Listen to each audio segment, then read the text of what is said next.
Hello అందరికీ నమస్తే. ఎలా ఉన్నారు? బాగున్నారా? వర్షం అయితే కుమ్మేస్తుంది బయట. సో చాలా అంటే చాలా వర్షం పడుతుంది. మనం ఈరోజు కరివేపాకు చికెన్ ట్రై చేద్దాం. So let's get started. First మనం అల్లం వెల్లుల్లి చిన్నగా కట్ చేసుకొని పక్కన పెట్టుకుందాం.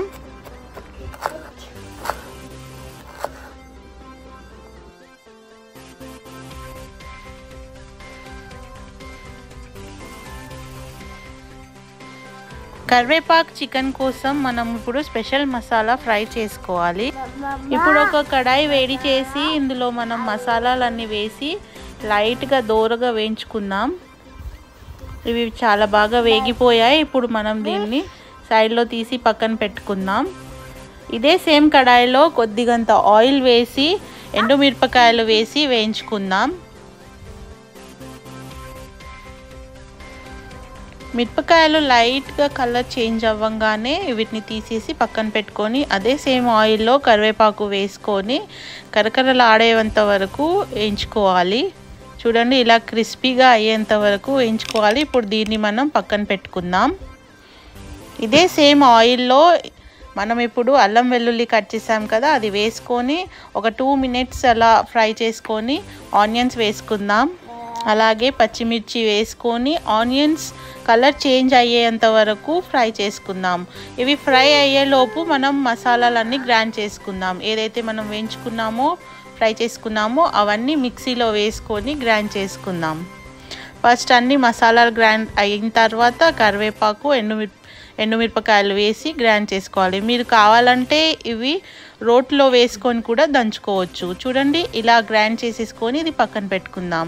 ఇక్కడ ఆనియన్ ఫ్రై అయిపోయాయి కదా, ఇప్పుడు మనం ఇందులో చికెన్ వేసేసుకొని ఒకసారి బాగా కలిపేసుకొని ఒక 5 minutes ఫ్రై చేసుకుందాం.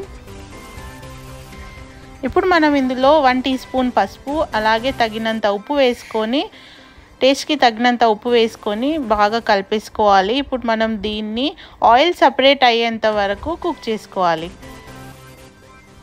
చూసారు కదా, ఆయిల్ సపరేట్ అయింది. అలాగే దీంట్లోంచి కొద్దిగా వాటర్ కూడా వెళ్ళింది. ఇప్పుడు దీన్ని ఒకసారి కలిపేసుకొని కొద్దిగంత వాటర్ వేసుకుందాం.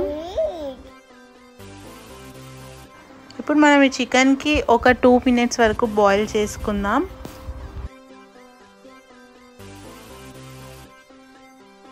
చూసారు కదా, చికెన్ ముక్కలు సాఫ్ట్గా ఉడికిపోయాయి. ఇప్పుడు మనం దీంట్లో గ్రైండ్ చేసి పెట్టుకున్న మసాలా వేసుకుందాం.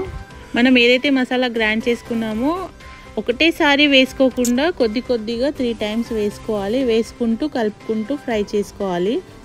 మసాలాలన్నీ ఒకటేసారి వేసుకుంటే మసాలా ఓవర్ కుక్ అయ్యి చేదైపోయే ఛాన్సెస్ ఉంటాయి. అందుకే కొద్దిగా వేసుకుంటూ ఫ్రై చేసుకోవాలి.